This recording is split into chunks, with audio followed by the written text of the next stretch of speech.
And I know many of you are filled with eager anticipation for this festive time of the year, when social gatherings are quite popular. This year, however, must be recognized as one with a difference. The COVID-19 pandemic poses a very real and serious threat to us all, and we must adapt to the new circumstances. The news emerging in recent days about the sudden spike in positive cases of COVID-19, originating mainly from Sandals, Grenada, demonstrates the grave danger we face from this dreaded disease. Furthermore, it underscores the need to constantly adhere to the recommended protocols which we have consistently said we must do. Any deviation from what is recommended puts us all at risk. Therefore, sisters and brothers, my advice at this time is, do not drop your guard. Maintain the COVID-19 protocols at all times. Many of us were lulled into a sense of complacency because up to now, the detection of this cluster, our case numbers have been relatively low, and very few cases have been diagnosed at any given time.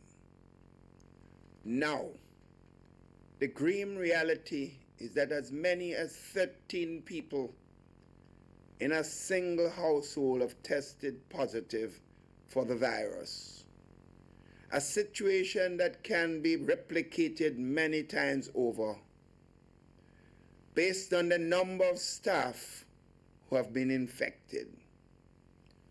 While we empathize with the hotel staff and the affected families first and foremost, we have also taken immediate steps to address the situation. The COVID-19 committee has directed the Ministry of Health to convene an urgent meeting with the owners of Sandals, Grenada. Obviously, there was a breakdown in the hotel's application of the recommended protocols. And while we seek to determine the exact nature of this breakdown, we must, as a government, enforce the law where breaches have been determined. We have already committed to revisiting the protocols under which hotels operate to ensure that all necessary measures are taken to protect the health and safety of employees.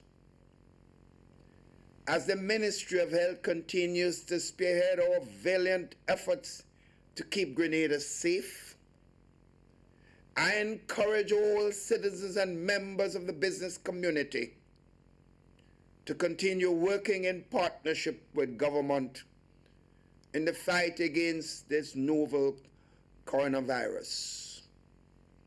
This partnership is even more critical now as we deal with a cluster of COVID-19 cases, which has affected dozens of our nationals and which poses a threat to the capacity of our healthcare system.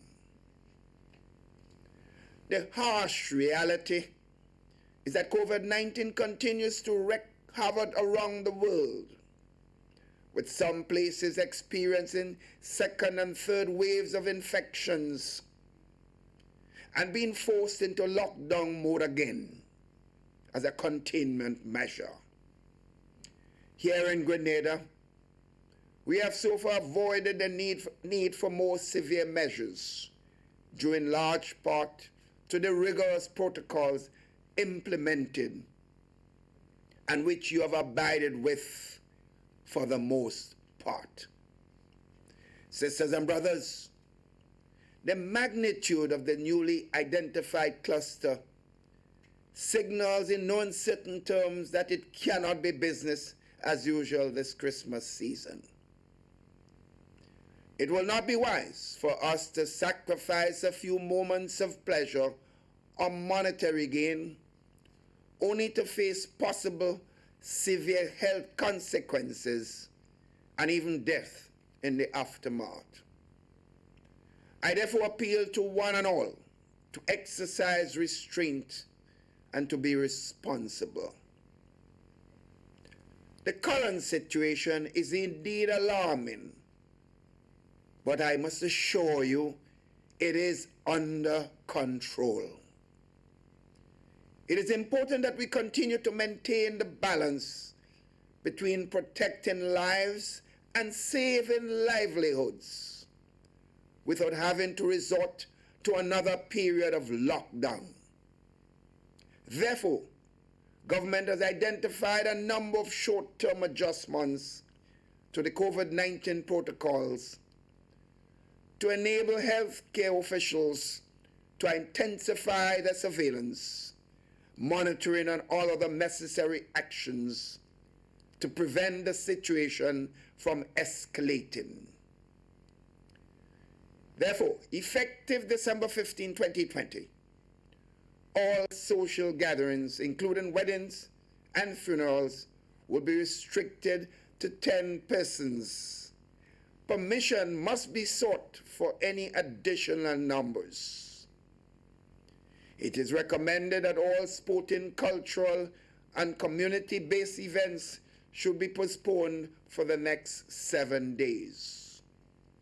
Furthermore, also effective December 15th, business operation must cease at 10 p.m., except for those businesses that offer essential services. Daytime operations will continue as normal. Therefore, there is no need to engage in panic buying, exposing ourselves unnecessarily to situations that can enable the potential spread of that disease. Restaurants should provide only takeaway service, and public transportation will stop at 10 p.m., except where authorized by the Commissioner of Police to transport essential workers.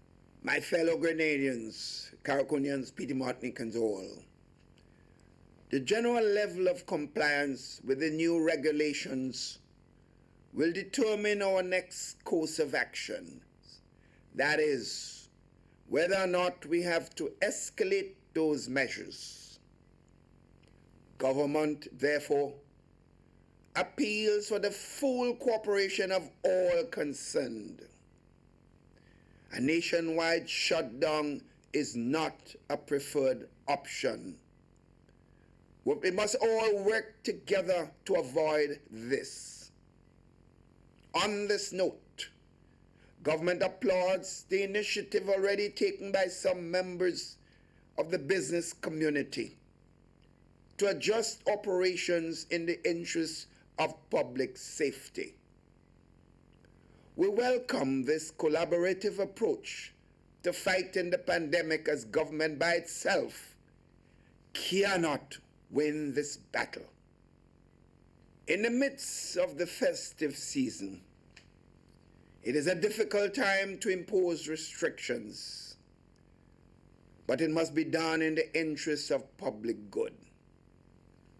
We are well aware that from the village shops to the major supermarkets, from the roadside vendors to restaurant owners and storekeepers, from the promoters to operators of entertainment hotspots, Christmas is usually a time to enjoy significant profits, given the heightened levels of activities.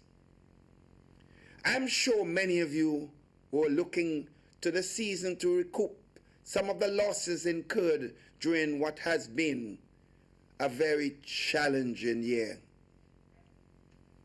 for operations in both the public and private sectors. However, I say to you, while business operations are largely premised on the ability to maximize revenue, do consider the potential price of that highly sought after profit this year. In my view, is it worth a few dollars to jeopardize your life and our life and the lives of others? Or the future of your business operations? To the shoppers and the fund seekers, the protocols are in place, but they can only be effective through compliance.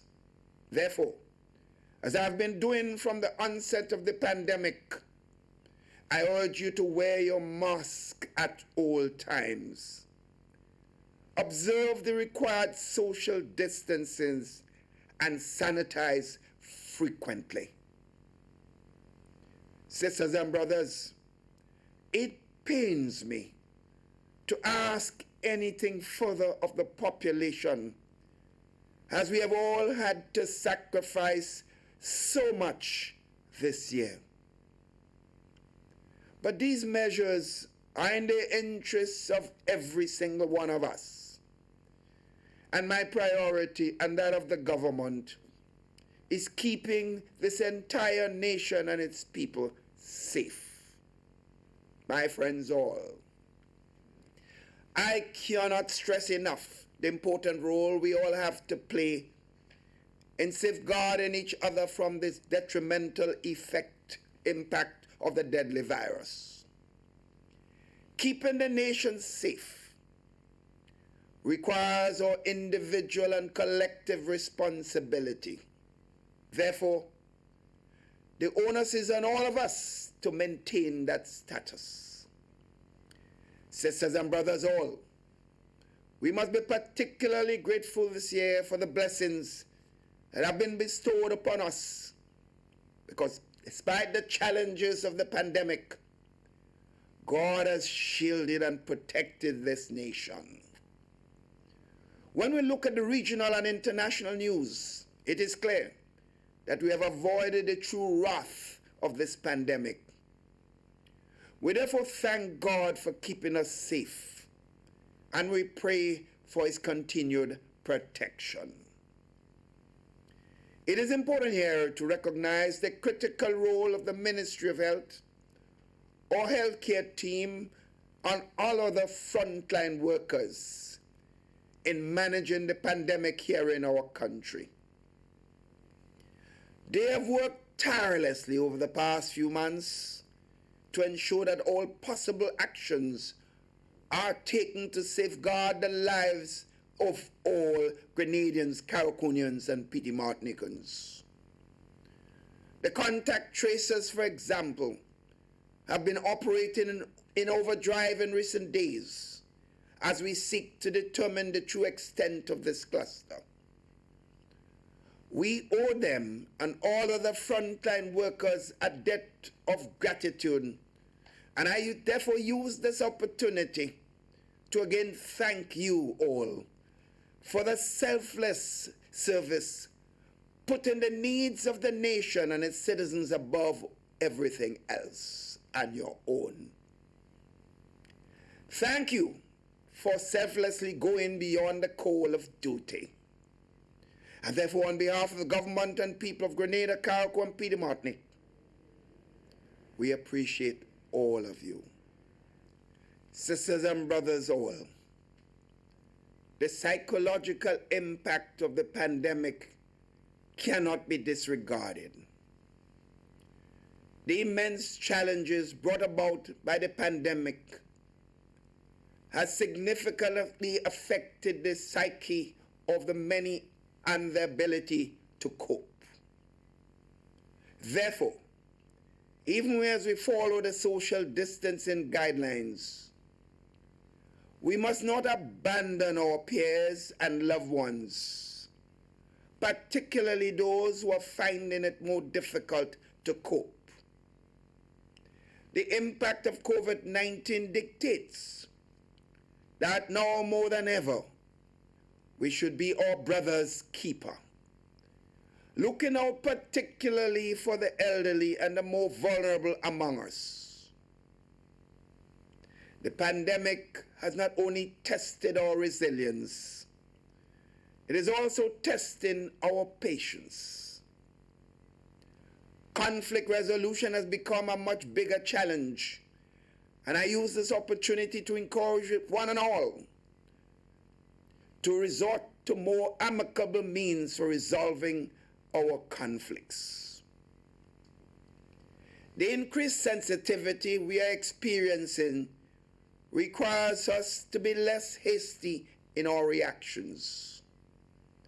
We have seen all too well that our inability to settle disputes peacefully have led to an increase in the number of homicides recorded across our country this year.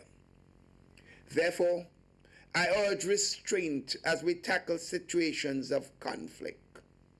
It is an opportune moment for me to also encourage the amicable resolution of the industrial disputes.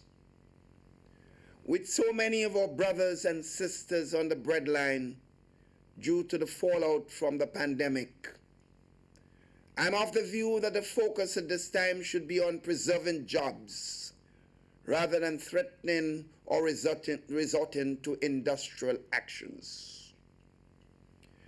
We recognize and respect the rights of all workers, but we also are cognizant that we are currently operating in a new environment that requires us to think and act differently and responsibly. To the most vulnerable among us, rest assured that this government is committed to helping you meet your basic needs. As outlined in the 2021 budget, government will continue all of its social programs, and we have in fact increased the allocation for the Ministry of Housing, Social Services, and Community Empowerment by 28.6% to $60.2 million. This includes the introduction of a new program designed to support households headed by single parents to help them cushion the adverse effects of the pandemic. In closing, sisters and brothers all, I assure you that this administration continues to be a government for and of the people. We are committed to participatory governance, as most recently demonstrated through the series of face-to-face meetings in every constituency throughout the length and breadth of Grenada, Carriacou, and Petite Martinique. We truly value you as an important partner in the democratic process.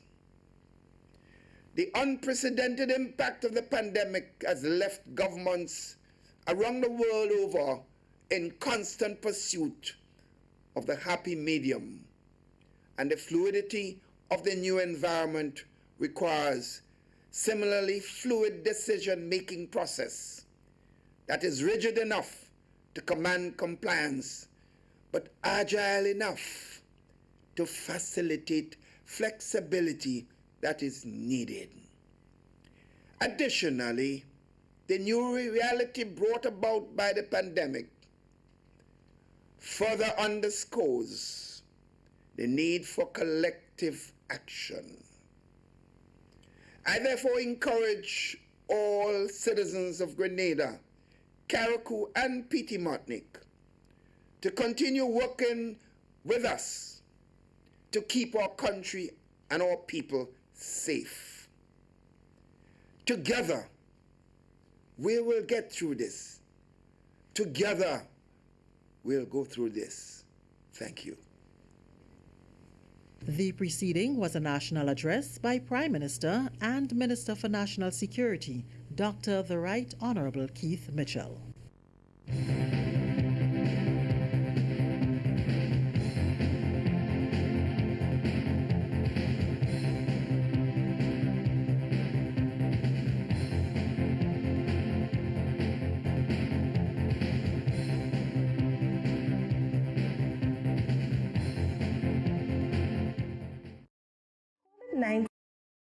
Changes in sleep pattern, changes in appetite, lack of energy, no interest in work or hobbies,